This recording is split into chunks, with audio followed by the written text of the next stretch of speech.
I'm certain that beds in America are bigger. Everything in America seems bigger. The buildings, the cars, the personalities. My love for Miller Hart. We've been here for 2 weeks now, and I miss Nan terribly, but speak to her daily. We've let the city swallow us up and had nothing to do except immerse ourselves in each other. My perfectly imperfect man is relaxed here. He still has extreme ways, but I can live with that.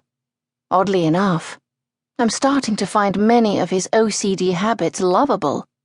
I can say that now, and I can say it to him, even if he still chooses to ignore the fact that he's crippled by obsession in most elements of his life, including me.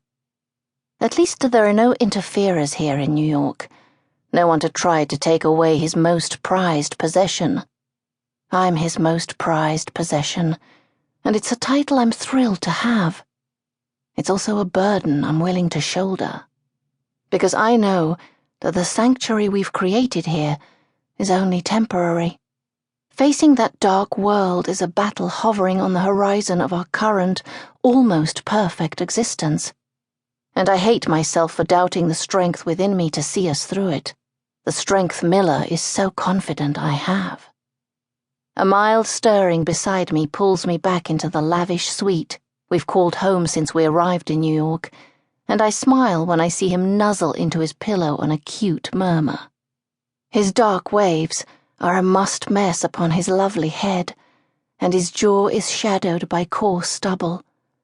He sighs and pats around half asleep until his palm feels its way up to my head and his fingers locate my wild locks. My smile widens as I lie still and let my gaze linger on his face, feeling his fingers combing through my hair as he settles again. This has become another habit of my perfect part-time gentleman. He'll twiddle with my hair for hours, even in his sleep. I've woken with knots on a few occasions, sometimes with Miller's fingers still caught up in the strands, but I never complain. I need the contact, any contact from him.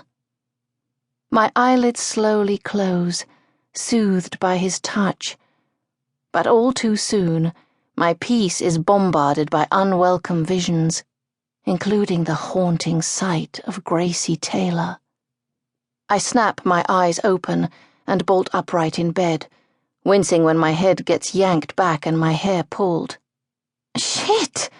I hiss, reaching up to begin the meticulous task of unraveling Miller's fingers from my hair. He grumbles a few times but doesn't wake, and I rest his hand on the pillow before pulling myself softly to the edge of the bed. Glancing over my naked shoulder, I see Miller lost in a deep sleep, and silently hope his dreams are serene and blissful, unlike mine. Letting my feet find the plush carpet, I push myself up, having a little stretch and a sigh.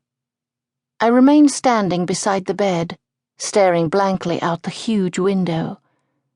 Could I really have seen my mother for the first time in 18 years?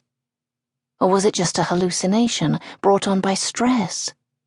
Tell me what's troubling that beautiful mind of yours. His sleepy rasp interrupts my thoughts, and I turn to find him lying on his side, praying hands resting under his cheek. I force a smile, one I know won't convince him, and let Miller and all of his perfection distract me from my inner turmoil. "Just daydreaming," I say quietly, ignoring his doubtful expression. I've mentally tortured myself since we boarded that plane, replayed that moment over and over, and my quiet pensiveness has been silently noted by Miller. Not that he's pressed me on it, leaving me certain that he thinks I'm reflecting on the trauma that has landed us in New York. He would be partly right. Many events, revelations, and visions have plagued my mind since arriving here, making me resentful that I can't fully appreciate Miller and his devotion to worshipping me. "Come here," he whispers, remaining still with no gesture or encouragement, only his quiet, commanding words. I was going to make coffee.